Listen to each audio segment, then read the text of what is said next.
Today, we are going to be going over chapter 6 in your book, and it's all about deviance, crime, and social control. Let's get started. We will start out with deviant behavior, and it's defined as behavior that violates a norm to such an extent that people will not tolerate it. We all violate some norms every once in a while, so like jaywalking, speeding, we all speed. God forbid you don't put on your mask. These are all norms that we sometimes violate. There are three factors that determine when a given behavior is viewed as deviance. One, the nature of the norm that is violated. Two, the seriousness of the violation. And three, who does the defining. That third one I think is the most important because, like we will see later in this discussion and in the chapter, different countries have different definitions of what is considered deviant. So every society seeks to ensure conformity to its norms by its citizens, and so different countries have different degrees about how they ensure that conformity. And they do this by a term called social control that we'll explain right now. Now, like I said, social control, there's differing degrees of countries that make their citizens conform in different ways. So my example that I'll use will compare China to the US today. China, if you didn't know, has the biggest surveillance state that we have ever seen. And what does a surveillance state mean? It means that they have cameras everywhere watching, and with facial recognition, they watch what each citizen is doing at every moment.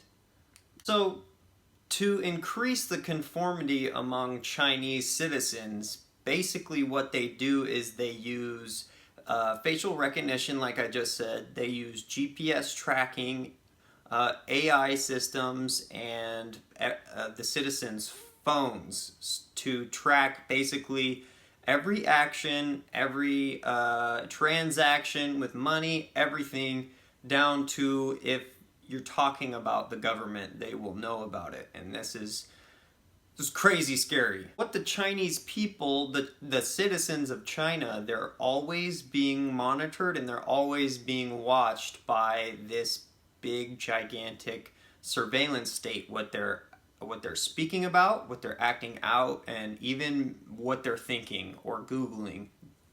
Chinese government knows about it. To ensure this conformity, they actually give Chinese citizens a citizen score. Kind of like a credit score in the United States, where they track your credit, they track all of your transactions. If you're late on a payment, basically what they'll do is they'll lower your credit score. And so in the US, we have what's called a credit score, and if you get down below a certain point, banks won't lend you money. You won't be able to buy a house. All this stuff if your credit score is low enough. So instead of tracking your credit and what you're doing with your money, China is actually looking at you as a citizen and tracking basically everything you do, not just transactions with your credit score, but they're actually looking at everything you're saying, doing, and maybe even feeling at that moment. And so it's a pretty scary thought, because if you, God forbid, you disobey.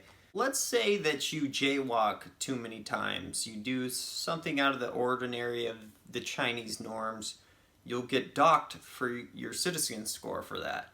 So let's say another example is, let's say you drink too much alcohol. You're at the liquor store way too many times per week.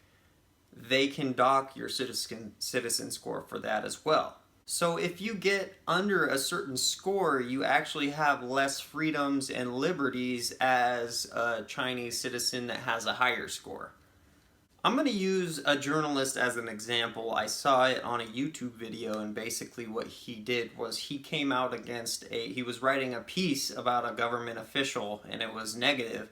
And basically they blacklisted him. And so what that means is they docked his score so low that he actually couldn't ride trains to go to wherever he wanted to go to. This means that if you don't fit the mold of what the Chinese government deem as obedient, you can get blacklisted. In other words, if you don't obey what they want you to do, then it can prevent you from getting good jobs. It can prevent you from flying flying planes, going on trains.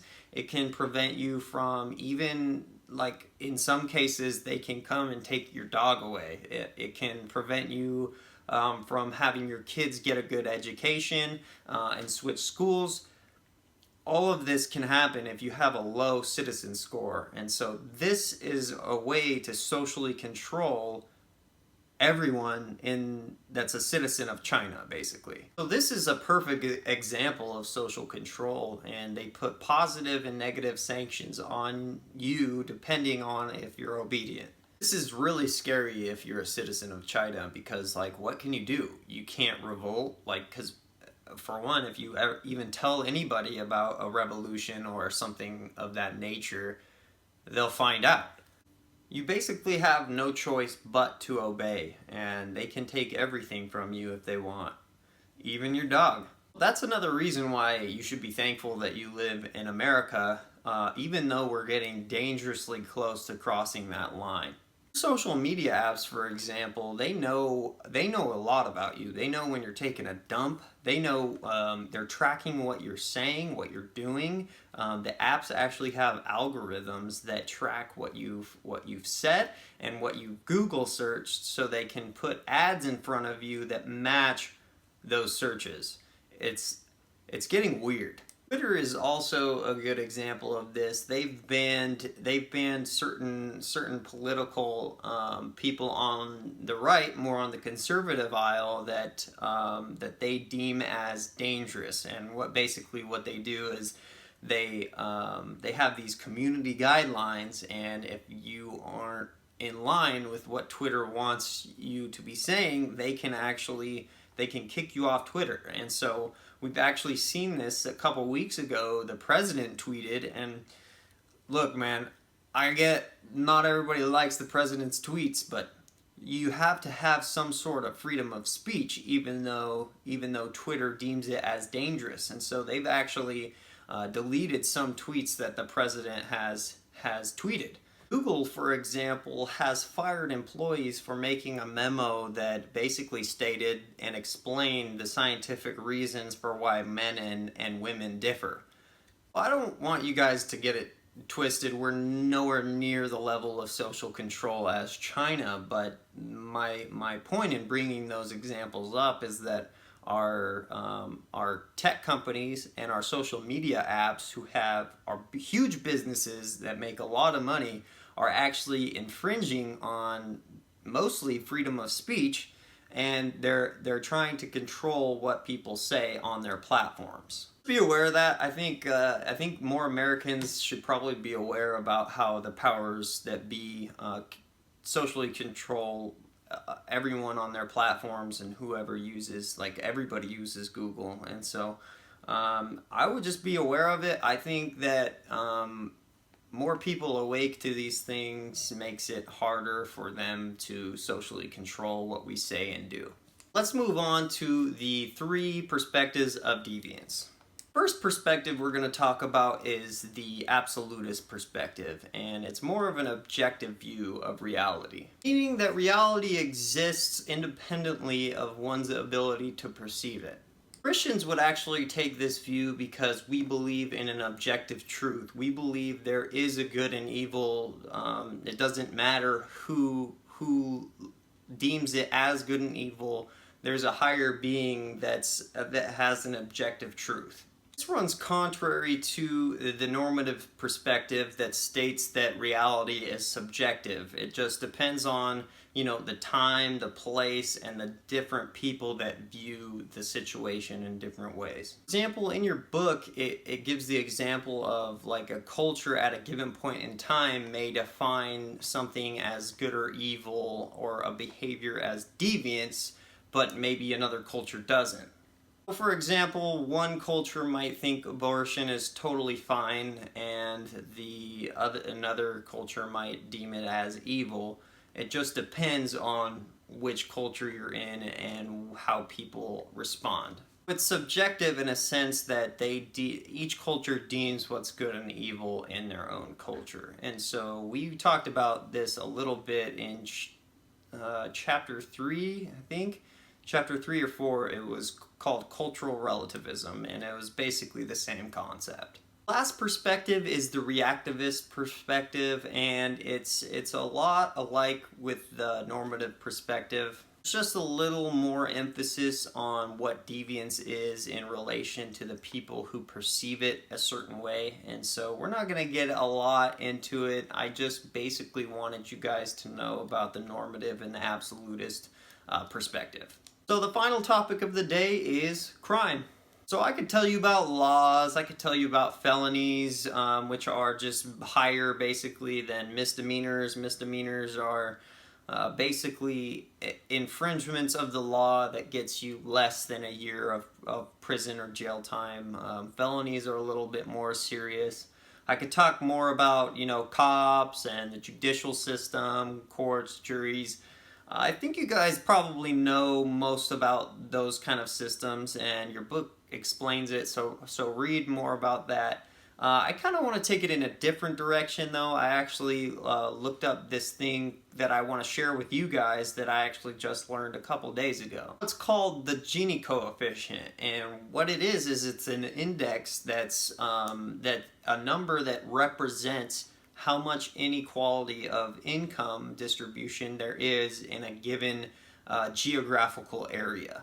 You can use this coefficient in different areas, different cities, different countries. It works at all those levels. Argument that I've always heard about, and what I've heard said, and I'm sure that you guys have heard this too, is that poverty is the reason there's crime. Actually being proved to be wrong. It's what's called relative poverty. What I mean by that, like for example, absolute poverty is different from relative poverty. Absolute poverty is like when you can't even feed your family, you don't have shelter, you don't have a bed to sleep in. Absolute poverty in the US is nowhere near the absolute poverty of Kenya. And I use Kenya as an example because I actually was there my sophomore year of high school. We actually did a missions trip to Kenya for a couple weeks. So in Kenya, there were 3-year-olds, like 4-year-olds, young kids out in the streets with like barely any clothes, asking for money and food. The reason I say that absolute poverty in a place like Kenya and absolute poverty in a place like the US is different. Like I've never seen a 3-year-old ask me for money in an American city ever before. I'm not taking into I don't want you guys to think I don't think that there is any absolute poverty in the US. There definitely is, but it's nowhere near the range of the absolute poverty in a third world country like Kenya.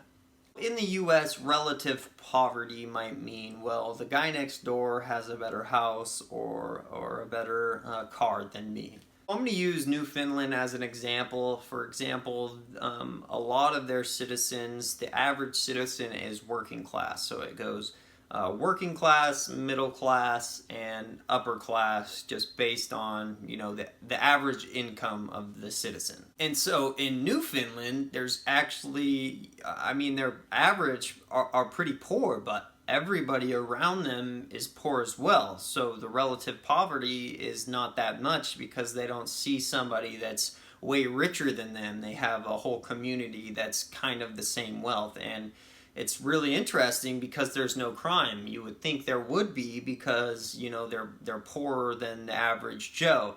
But actually that doesn't seem to be the case. The same holds true in super rich communities. There's not a lot of poor people, let's say, on the southern coast of California, like maybe a coastal town in Southern California where there's beachfront properties, everybody's rich. There's actually not a lot of crime in those areas either.